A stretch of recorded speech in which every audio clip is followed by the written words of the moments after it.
Okay, I'm going to call the meeting to order. I'm Alice Carlson. I'm the current president of the League of Women Voters, and I want to welcome you all here today.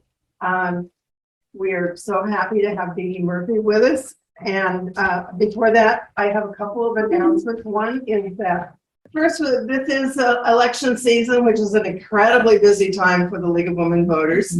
And as soon as Abigail comes back, I'm going to let her make a couple of announcements about upcoming activities. We're still looking, we're always looking for volunteers. And so Abigail, are you ready? Sure. Okay, so I'm going to turn it over to Abigail Bach, who is our voter service chair. Hi there. We have a lot of good stuff planned. This is the first year in a couple of years we've done live in-person forums. So we're doing one on Thursday, October 13th at Marshfield High for the county commissioner and sheriff's races. And then we're doing another one on Thursday, October 27th, right here in this room for people running for mayor and city council in North Bend. In addition to that, we're partnering with other leagues for forums that are going to be on Zoom, and you can visit our website anytime for schedule and how to get a Zoom link. There's one for the U.S. Congress District 4 race that's coming up October 6th. And there's another one for the Oregon House District 9 that's coming up October 3rd. We couldn't secure both candidates for the House District 1, but one of the candidates did agree to an interview. So we have a policy of not holding a forum with only one candidate. That doesn't make sense. But we do invite them both. If they won't join a forum, we invite them to do an interview. And one of those is being interviewed, and the link to that interview will be posted on our website. So visit our website early and often for election information. The State League also has a website that gives you full ballot information and all the campaign information that we are able to amass from all the candidates. That's called vote411.org. And there are flyers for Vote 411 on the table just outside the door. If you go to Vote 411, it's going to go live October 3rd. And if you go to Vote 411 and enter your address, it will show you your entire ballot and all the candidates who have agreed to submit answers to questions or submit campaign information. It's all there along with information about ballot measures. So it's a one-stop shop for everything we've been able to find out and pass on to you about elections. So as you know, the league is totally nonpartisan. We invite all candidates equally, whether they participate in our offerings or not. It's up to them. Thank you, Abigail. Any questions about voter service activities coming up? Great. I do want to mention that the League of Women Voters is open to anyone age 16 and up. We do have free student memberships at the present time. So if you know a student, they can be a member of the League for free. And the League of Women Voters does have male members, even though we still have the League of Women Voters name. Anyone who is interested in membership could visit with Margie. Margie, raise your hand. Those of us who are members, it is time to remind you that it is dues time. So you can give your checks to Margie. Oh, I just always like to share with you, remind you that the mission of the League of Women Voters, a nonpartisan political organization, encourages the informed and active participation of citizens in government, works to increase understanding of major public policy issues, and influences public policy through education and advocacy. That's our mission. I used to have it memorized. I don't know what happened. Without further ado, I want to introduce Dede Murphy, who is our current county clerk, and she is here to talk to us about the election. Dede has some prepared material she'd like to share with us, and then we'll open it up for questions. We do have question forms if you'd like to submit written questions. Just kind of wave your hand and Abigail will bring you one. Or we can be somewhat informal and Dede will just accept questions when she's finished talking about what she thinks we need to know. Yeah, Dede Murphy, thank you and welcome. thank you. And I'm happy to be here today. I wanted to start off by just talking about, because I see that it's in one of the questions too, that it's been on the news a lot lately about our inundation with public records requests and such. Statewide, the whole elections arenas are experiencing something akin to a distributed denial of service attack. We call it a DDoS attack, which is by definition a cyber attack. In this case, though, election offices are experiencing something similar to the effects of a DDoS attack with incoming traffic, calls, emails, letters, visitors, public records requests, and prospective petitions. It's actually been more so in other counties than in Coos County. I haven't gotten a bunch of prospective petitions, but I know that Douglas has. They're flooding our county and state election offices with. Excuse me a minute. I'll try and speak clear, louder if you want me to. Okay. Okay. So, though it's not a cyber DDoS, it's analogous to a group of people crowding the entry door of a shop, making it hard for legitimate customers to enter. Here at the Office of County Clerk, we're spending an inordinate amount of time and resources on election-related skepticism and outright cynicism from a small group of voters. They're a low-density office. We are a low-density office that has already dedicated an excessive number of staff hours to related election integrity information requests since the 2020 election. And most of these requests are regarding the 2020 general election. These have identified no election fraud in Coos County, yet they persist to question our election integrity. So the November general election is not like a closed primary. All eligible candidates are posted to the ballot, regardless of voters' party affiliation. And some of the facts from the 2020 election, I have some registered voters percentage for Democrats and Republicans. And the Republicans in Coos County won by a margin of 20% for the presidential election, that is, for that specifically. But yet, the premise of these election integrity skepticism is that there's something wrong, and so that's questioning that Republican vote. But Coos County is a small portion of Oregon, as we all know, that the Portland area and the around there, up to from Salem, Portland, is such a larger percent, and they control a lot about how the elections come out. As of the end of August, there were 281,793 more voters in the Democratic Party than the Republican Party, and that's statewide. These stats help you to understand the results of the Coos County election may not reflect the majority of the state or our nation.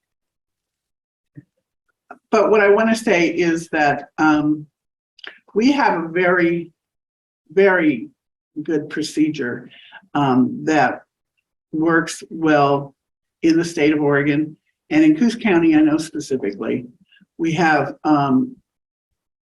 process that all the ballots are received in the elections office. We have 2 different working rooms, and we will have observers in there, and we welcome observers to come and watch.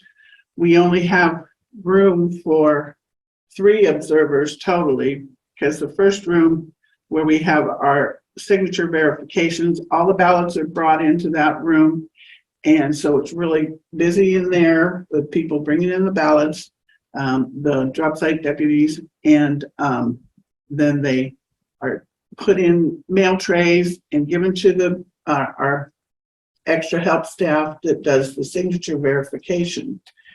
And so that all has to get done, and then it is balanced with any reports that we have to run reports that says any ballots that have been set aside because they had a missing signature or their signatures didn't match, or people will vote the wrong ballot, especially people that live in the same household. They might vote each other's ballot, which will be accepted if we can identify that both of them voted at least one ballot.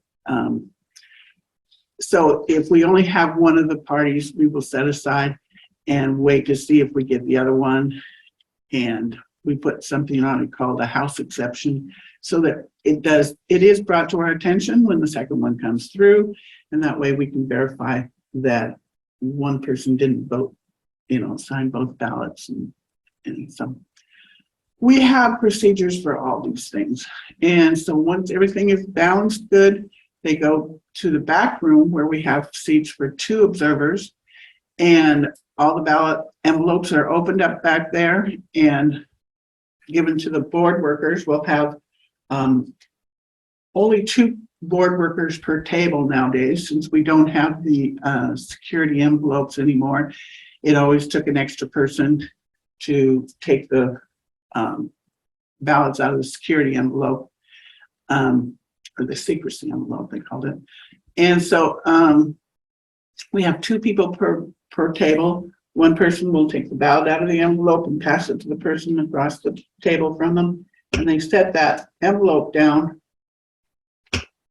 face down or label side down, so that nobody's even looking at whose name is on that envelope, and passing the ballot to the other person. And once the ballots are removed from those envelopes, they can't be identified, whose ballot came out of what envelope. So that's why we have to take, all the precautions that we do before we even open the envelopes, to make sure that everything is in order beforehand. And then they're counted. They have to have the same number of envelopes as there are ballots. The person who's got the ballots is going to count those. The person that has the envelopes will count all those, and they have to match. And if they don't match, they got to count them again. And we do that until they match, because unless somebody didn't have a ballot in their envelope, which you should be able to notice when you're opening the envelope and you're not taking a ballot out, you can make that notation on the sheets that we have there that go with the paperwork. And so everything is accounted for. They've got to match. The ballots are then put in a box that will take over to the tabulator to be tabulated. And the envelopes are put in a mail tray that's put up on shelving that we keep all those together. So everybody that has come and observed all of our processes there have been very impressed and very happy with the process that we have. It's all been thought out very carefully and done with precision. And so, there's always the possibility of things going wrong, because things do go wrong, and we're all human, but it's very, very good process that we have. All our ballots are programmed in-house. Our election workers program the ballots in our system, and then they go out for printing. And once we get the ballots back from the printer, we run them through the tabulators and make sure that they can be read well by the tabulators. We have to create test decks so that we can do our tabulation tests, and which we do on a public certification, and people can come and watch that too, to show how the tabulation works and that it's counting the ballots precisely and correctly. So all those are done in-house. We do have a mailing house now that all the ballots are sent to from the printer to the mailing house to go out in the mail. We've gotten to where we've got larger amount of registered voters here and lesser amount of people working in the office. We only have 2 full-time staff in the elections office. So we have to hire extra help, and we have certain people that have done it for a number of years, and so they're experienced in it. But we all take tests, like we just did a voter verification online little teaching thing we had that the Secretary of State's office put on so that we can refresh ourselves all with to check ourselves on our voters verification, our signature verification process. And that was very good. That was very informative. And let me think, what else do we need to say? I do want to say that there is nothing, see, then it says here about how do I respond to accusations about rampant voter fraud in the election system. There is no way there can be any voter fraud in our system. The tabulators are not connected to any internet. They're all separate. Somebody would have to put in a stick, to put something in the computer itself. And so we have locks on all of our USB places. So that can't happen. And so I don't see, and the positions on the ballots are always random. The Secretary of State's office sends out a random alphabet of how the candidates are going to be on the ballot. And so nobody knows ahead of time how what candidate's going to be in what position on the ballot. So there's no way you can plan ahead of time to say position number 2 is always going to be the bright vote or something. I don't know what they think.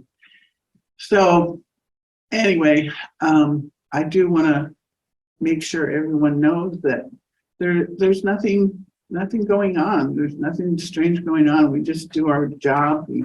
We come in, we take it seriously and follow the law and try and do everything as quickly as we can, but as accurately as we can too, because that's what the people are expecting from us, and that's what we providing for the people in the county. Can you respond to the other 2 questions Sure. that you have, and then we'll take questions from the floor? Says, will the county be ready to count the votes?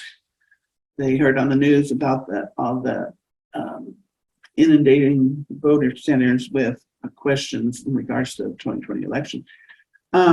We do have a lot of those, and we have been getting quite a few, and county council has been handling a lot of those. So we have to provide all the information to county council to supply those answers. But so far we've been keeping up, and everything is good as far as getting ready for the November election. Everything's up to date. I have one of my full-time staff that's off work for a few weeks because she had surgery.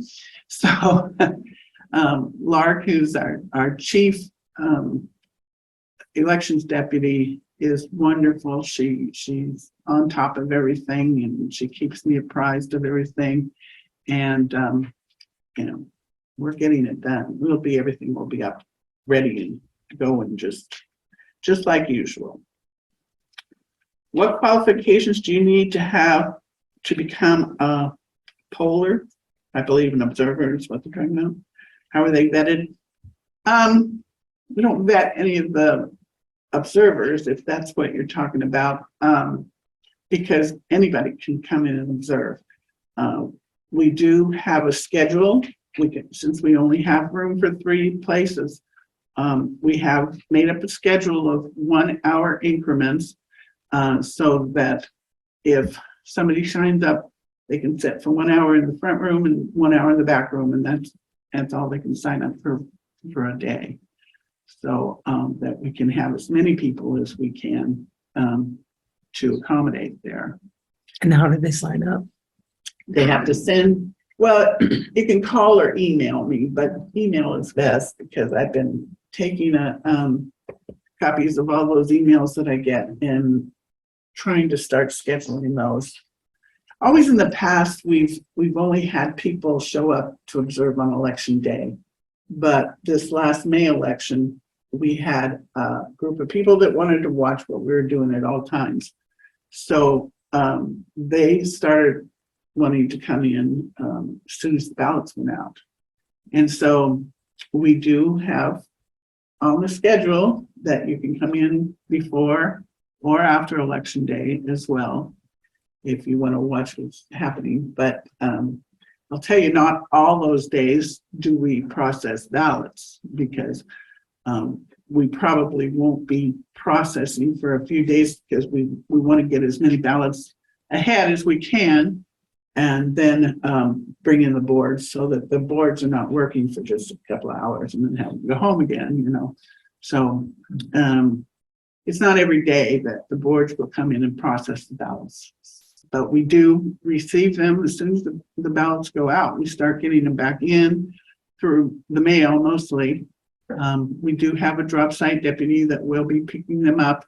And that's another one of the new security things that we've done. People believe that we should have at least 2 people to pick up ballots at drop sites. And so we will be having 2 people going to the drop sites. We lost our regular drop site deputy. I don't know if you guys knew Wayne. Yeah, Shade. He said shrunk. No, Shade, yeah. And he passed away here recently. He was our most recent drop site courier. And he did a great job. He was very helpful. So anyway, we did have to get somebody new, and we did get somebody, and then on election night, we have to have somebody at each of the drop sites so that they can close the boxes at 8 o'clock, pick up what's left in the box and bring it back to the elections office. And so we'll have 2 people going to each one of those places too on election night. I believe we're going to have metal detectors at the front door on election night, at least. I'm not sure how soon. The commissioners are working on that with the courts, because the courts are the ones that have the metal detector that they use once in a while.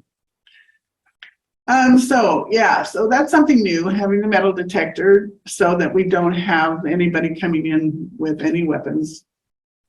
We got a new door on the elections office that's much sturdier than the old one.